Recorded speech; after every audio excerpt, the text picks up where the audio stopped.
the government we have only exists with the consent of the governed, that becomes very hard to do, to hold people accountable when the person that you voted for is certainly not the one making the decisions. How long has that been the case? Was it ever the case that the president ran the country? When was the inflection point? I don't know that there's one specific. I mean, there has been, as personalities come in and shift here and there.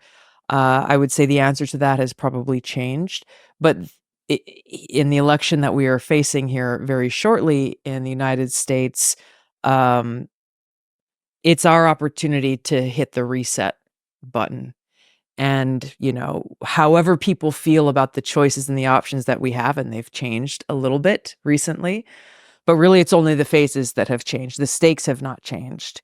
And the choices between the Democrat elite, and I've been saying this for months, like, hey guys, don't, because it's like, oh, is Biden going to stay or is he going to go? And who's they going to replace him? Is it Gavin? Is it all of these different theories?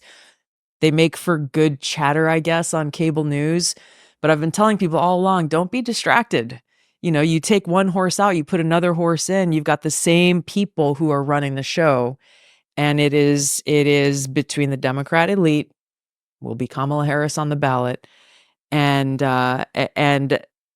the those calling the shots behind the scenes continuing to remain in power versus Donald Trump, who has a record of, I mean, the reason why they're doing all they can to destroy him is because he won't bend the knee to this Washington establishment, which is made up of people in both political parties, by the way. What makes you think that a Trump presidency would be any more inoculated against this nefarious behind-the-scenes control than the one that we have at the moment? Surely you're just, if the people out front don't make any difference because it's people behind the scenes that are changing, then what makes Trump any better than what we've got at the moment? It's not that anyone who's put out front doesn't make a difference. It is specific to, in this world that we're living in now, specific to President Biden and Vice President Kamala Harris. And the reason why they've been doing all they can to try to keep Trump off the ballot in over 32 states, all of the court cases and lawsuits and everything that the media is throwing at him, the reason why they're doing that is because you may agree or disagree with his decisions or his policies or the way that he talks about things, but he is not beholden to those same establishment interests that so many of these establishment politicians are. And so, he's not going in and saying, oh gosh, well, I got to do what this person says, or I got to do what that person says. I think oftentimes even his own staff doesn't know what decision he's going to make or what position he'll put forward.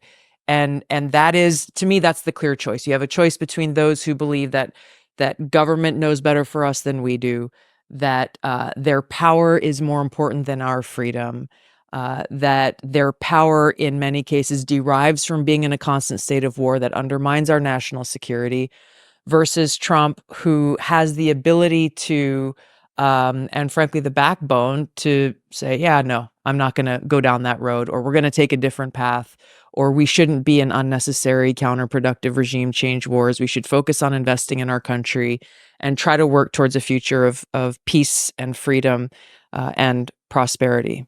If that's correct, if it is the case that this sort of limp, flaccid Democratic Party has permitted people behind the scenes to come and basically run, puppeteer the people that are out front, that's happened very quickly, because it was not that long ago that we had the very guy that you're saying will sanitize this thing in office.